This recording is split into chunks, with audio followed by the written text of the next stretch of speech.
Thank you, Madam, for letting me talk on this motion of thanks to the President's address.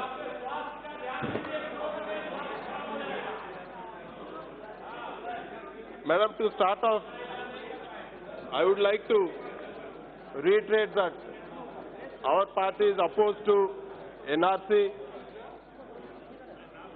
and even NPR.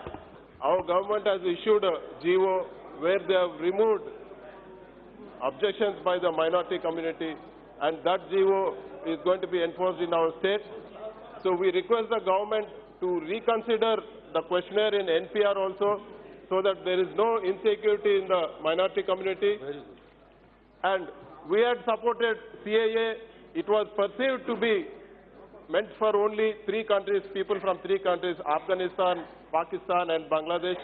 But I would like to bring to the notice of the House and the notice of the government that we see people in the streets every day, even in my constituency, in my state. So government has to address this. Government has to see that there is no insecurity in the minority community. I hope the government acts on this, Madam. Madam, and coming to our issues, Andhra Pradesh is a new state. It's a new baby, ma'am. We've been requesting for the past 6 years, from when AP Reorganization Act has been passed. We've been requesting that we need support. We were born with unviable finances. So we've been asking for special category status. It was promised on this very floor of the House. We've been asking for implement all the points in the AP Reorganization Act. We request the government to act on this. We see, ma'am, we heard earlier that special category status could not be given because of 14th Finance Commission. We totally oppose this. The 15th Finance Commission in its report clearly stated that there is no link between the 15th Finance Commission and special category status, and it is only an executive decision. So we demand special category status. We have lost count of how many times we have demanded special category status and how many ways we have demanded. So we request the government to act on this. And we also request the government to act on this revenue deficit grant. So it was promised that whatever revenue deficit for the new state is there in the first year, it will be reimbursed. The CAG has pegged the revenue deficit at 22,900 crores, but so far it has not been fulfilled. And we also request the government to release the backward districts development fund which was promised to us. It has been pending for more than 2 years. The backward districts of Rayalaseema, 4 districts and 3 in Uttarandhra, we are demanding that the funds be released at an earlier date. Madam, the most important project for our state is Polavaram. Polavaram is going at a brisk pace and it is going to be completed in 1 year. But we request the central government to release the funds in time, release it in every 15 days. Because for the past 6 months, 5,000 crores has been pending for our state for the Polavaram project. But till today, the funds have not been released. Only a part amount has been released, and our government, in spite of all the financial stress, we have ended up paying 500 crores only for interest. So we request the government to take note of this. And I also request the Honorable Prime Minister to take note of this. Like we have seen, like the earlier Prime Minister, like Jawaharlal Nehru ji, who did Srisailam Dam. We want Honorable Prime Minister Narendra Modi ji to take credit for doing Polavaram in time and helping the state of Andhra Pradesh. And Madam, in the AP Reorganization Act, Kadapa Steel Plant was supposed to get support from the central government. Kadapa is a backward area. We don't have enough jobs there. It is a dry area. So we request the government to keep up its word and help in setting up this Kadapa steel plant. And also a port has been promised. Ramayapatnam port has been promised. RITES has come with their techno-feasibility report where it is viable. So we request the government to come forward. Madam, you can't exclude an area or you can't exclude a state, and without supporting a state, you can't dream of or you can't aspire to be a 5 trillion economy. And Madam, in the recent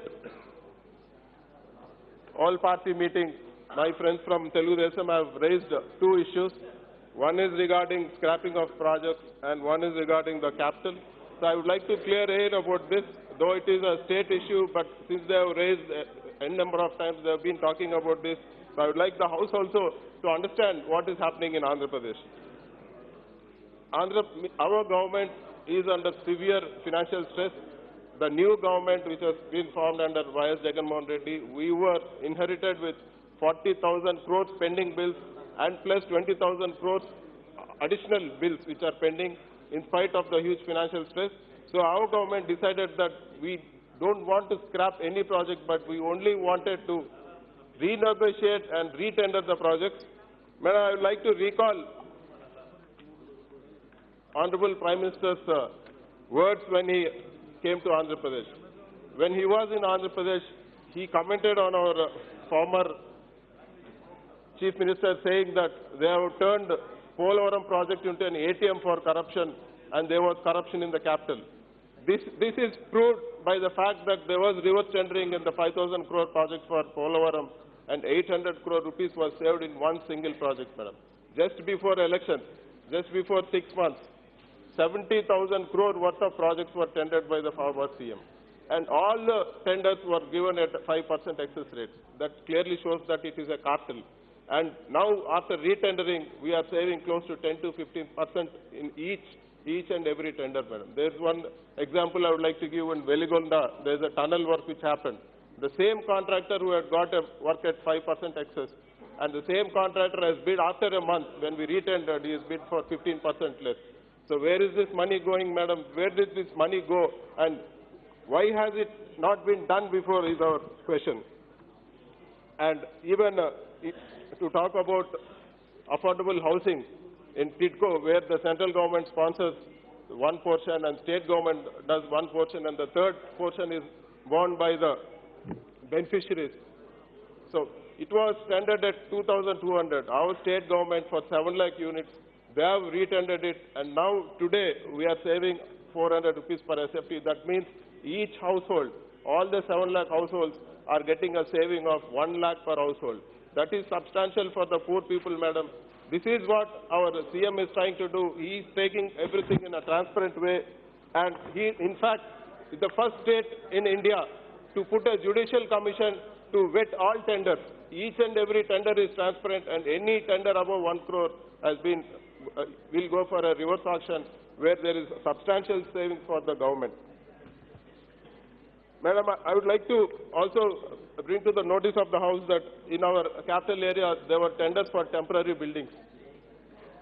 If you go anywhere in India, the construction cost is 1,500 rupees per SFT.